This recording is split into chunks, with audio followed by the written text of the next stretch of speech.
This is our 27th lecture on Honda Electrical Engineering. I will try to wind up this chapter in upcoming 2 to 3 videos. So मेरी कोशिश यही होगी कि 30 parts के अंदर आपका ये जो पूरा का पूरा चैप्टर है, जो कि किसी एक सब्जेक्ट से कम नहीं था, इसको पूरा किया जाए. So MCQ नंबर 182 है. There are 8.5 into 10 की power 28 free electrons in 1 cubic meter of copper. When the copper conductor is worked at 155 ampere per centimeter square, the velocity of the axial drift will be. ठीक है, ये actually हमसे क्या पूछ रहा है, drift velocity पूछ रहा है. और डेटा क्या क्या गिवन है हमारे पास, नंबर ऑफ इलेक्ट्रॉन्स गिवन है जो कि n के इक्वल है. फिर उसके बाद 155 एम्पेयर करंट गिवन है, और ये पर सेंटीमीटर स्क्वायर जो है ये एक्चुअली हमारे पास एरिया है. ठीक है, सो ड्रिफ्ट वेलोसिटी का फार्मूला हमारे पास जो है वो है v of d equal to I divide by n into A into E. ठीक है, i बाई नाई, इसको इस तरह से याद किया हुआ था मैंने i बाई नाई से. सो i की वैल्यू जो है वो 155 एम्पेयर है. ठीक है, n की वैल्यू गिवन थी 8.5 इंटू 10 की पावर 28. ठीक है, उसके बाद एरिया जो है वो सेंटीमीटर स्क्वायर गिवन है 1 सेंटीमीटर स्क्वायर. तो 1 सेंटीमीटर स्क्वायर को जब आप सॉल्व करते हैं तो वो आपके पास 10 की पावर -4 बन जाती है. ठीक है, सेंटी की वैल्यू जो होती है वो 10 की पावर -2 होती है, लेकिन जब हम उसको स्क्वायर लेते हैं तो वो -4 बन जाती है. ठीक है, ये आपको आई होप कि ये पता होगा. उसके बाद ई की जो वैल्यू है ये नॉन वैल्यू है 1.6 इंटू 10 की पावर -19. इसको आप सॉल्व करें, आपके पास 1.14 इंटू 10 की पावर -4 मीटर पर सेकेंड ड्रिफ्ट वेलोसिटी आ जाएगी, जो कि एक्चुअली है आपके पास ऑप्शन नंबर सी. उसके बाद है जी, 2 batteries have an open circuit voltage of 12.8 volts each and an internal resistance of 0.08 ohms. The short circuit current of 2 batteries connected in parallel will be. अच्छा जी, सिंपल सोल्यूशन है इसका. 2 batteries हैं तो 2V हो जाएगा, और रेजिस्टेंस जो है वो गिवन है. तो करंट हमने फाइंड करना है, I is equal to 2V divided by R. So 2 into 12.8 divided by R, जो कि वैल्यू गिवन थी. सो इसको सॉल्व किया, 320 एम्पेयर आपका ऑप्शन नंबर डी में आ गया. So option D is correct. Question 184 and 185 refer to data given below. A radiator element supplied at 240 volt dissipates 2.5 megajoule in 20 minutes. The power dissipated in the element is.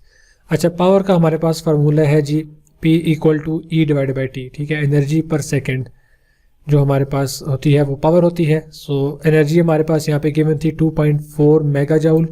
So 2.4 mega की जो value है 10 power 6 होती है, और नीचे हमें time multiply करवाना है, डिवाइड करवाना है. सो 20 मिनट्स है, तो यहाँ पे हमें सेकंड चाहिए. सो 20 मिनट्स इंटू 60 सेकेंड.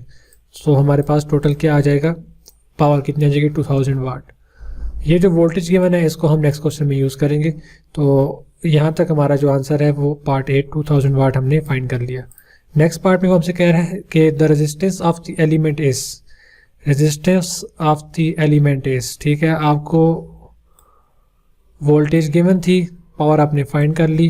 रेजिस्टेंस का वही हमारा फार्मूला है, R is equal to V square by P.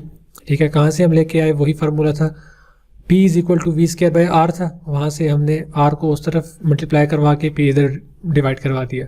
सो ये फार्मूला हमारे पास आ गया. V की वैल्यू गिवन थी, P की वैल्यू भी हमने फाइंड कर ली थी यहाँ से, यहाँ पे पुट की, और 28.8 ohms हमारे पास आ गया ऑप्शन बी में.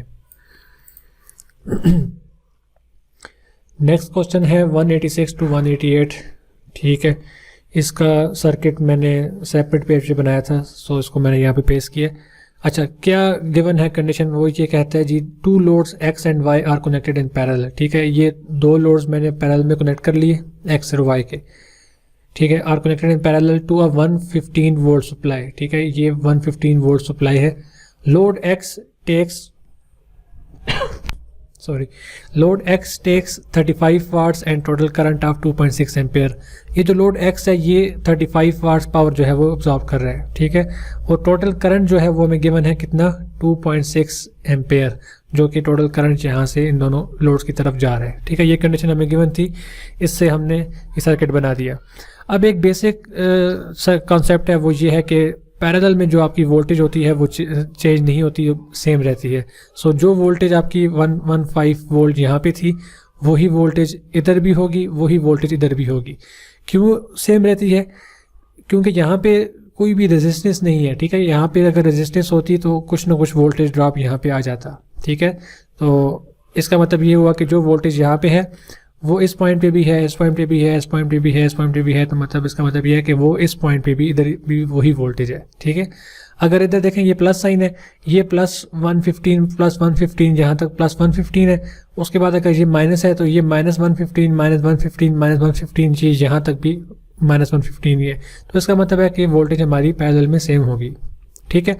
अब उसके बाद यहाँ पे अगर मेरे पास +115 वोल्टेज यहाँ पे है, तो उसके बाद देखिए आगे भी कोई भी वोल्टेज ड्रॉप नहीं हो रहा, किसी जगह पे रेजिस्टेंस नहीं है, ठीक है। ये हमारे पास एक लूप बन रहा है यहाँ पे। तो इस लूप में जो जितनी वोल्टेज इस पॉइंट पे होगी वही वोल्टेज इस पॉइंट पे होगी। तो इसलिए यहाँ की वोल्टेज भी 115 है, यहाँ की वोल्टेज भी 115 है, ठीक है। अभी डेटा हम यूज़ करेंगे इसलिए इसको एक्सप्लेन किया है हमने।